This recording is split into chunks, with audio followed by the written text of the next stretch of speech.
The Assyrian society system lost in time.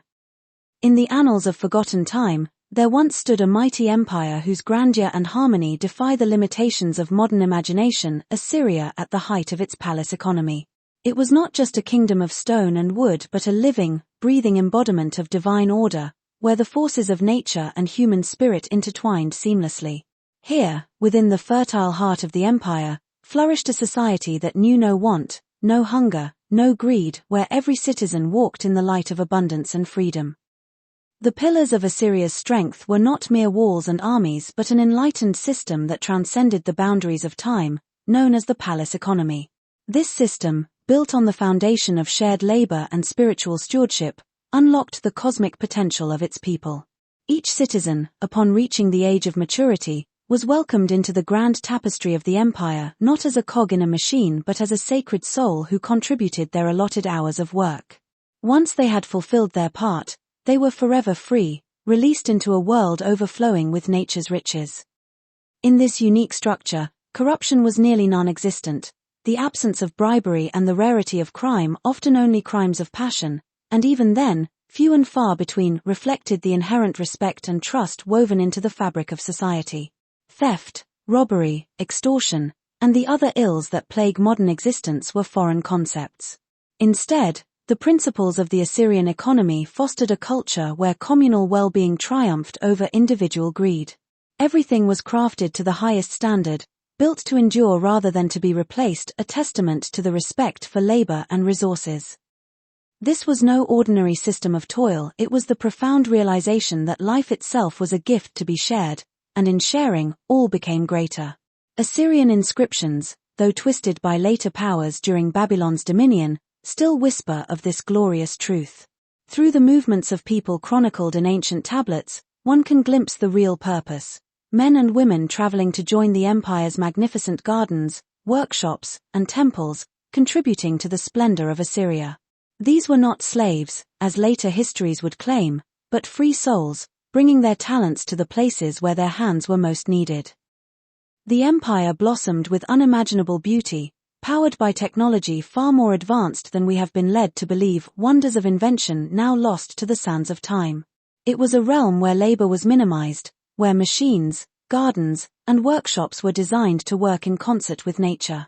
These marvels were not grim tools of exploitation but the manifestation of a higher understanding, where human effort harmonized with the earth's bounty. The people were respected not for what they owned but for what they did for society, their wisdom, and how they treated others. This focus on character over material wealth fostered a community where waste was drastically reduced, and every resource was used wisely and efficiently.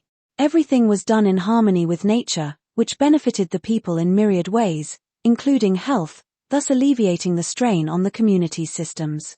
Many Assyrian Ashurians dedicated their lives entirely to the army, serving as guardians of the empire, while medicine, education, and all societal needs were managed through the benevolence of the King of Kings and the service of those dedicated to the greater good. As Assyria flourished, its greatness spread far and wide, drawing into its fold the most profound souls of the ancient world. The arrival of David, the poet king, and the subsequent union of Solomon with the Queen of Saba marked a turning point. Their union was not merely the merging of two powerful realms but a spiritual alignment, the joining of wisdom and wealth, power and grace. Together, they built the great Temple of Solomon, a marvel raised by the hands of a society bathed in the light of Assyrian abundance. The Temple of Solomon was not simply a house of worship. It was the very heart of an enlightened civilization, constructed with the finest materials and crafted by hands that were no longer burdened by the need to amass personal wealth. Instead, the abundance of Assyria flowed into its creation, gold, cedar, and precious stones, all provided freely, for in this world, there was no scarcity.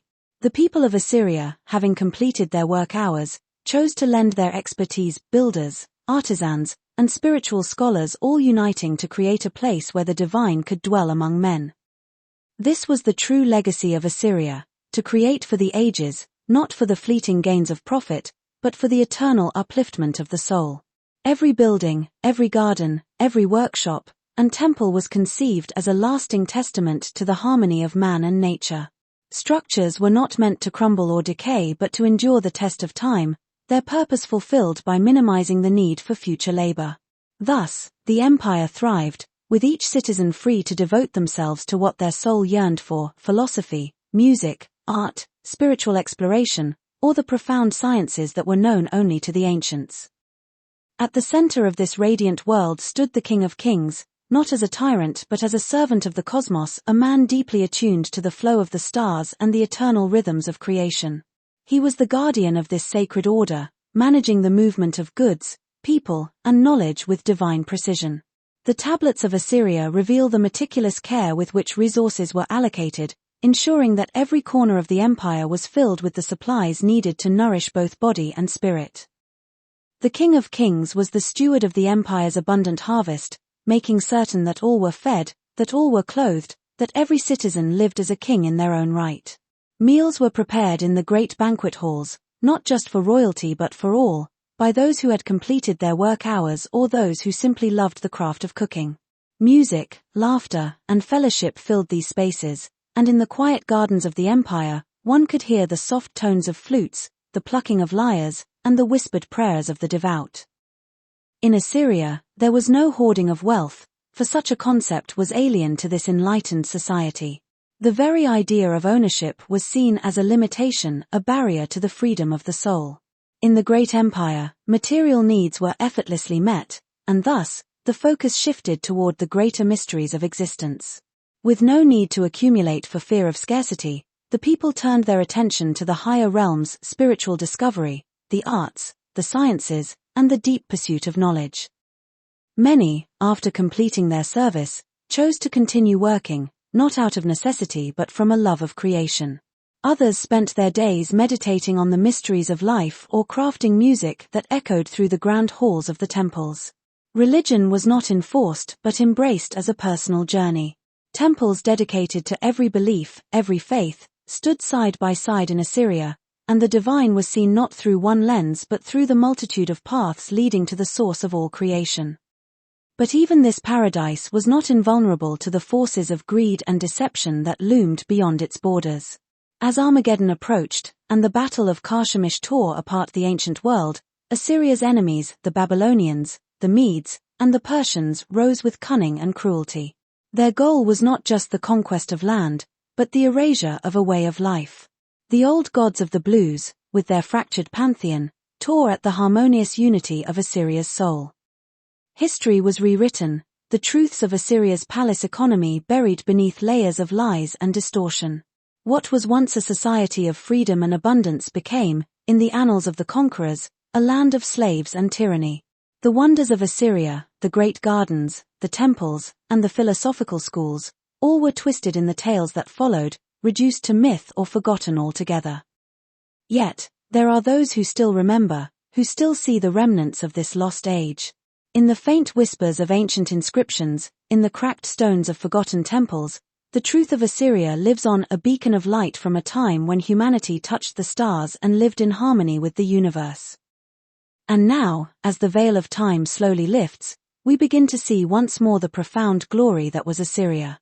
A society built on the principles of cosmic balance, where the King of Kings was the servant of all, where wealth was shared freely, and where life was lived not in fear but in abundance and spiritual joy.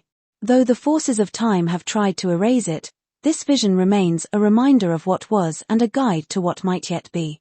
Assyria shines again, if only in the memories of those who dare to see beyond the stories crafted by the conquerors.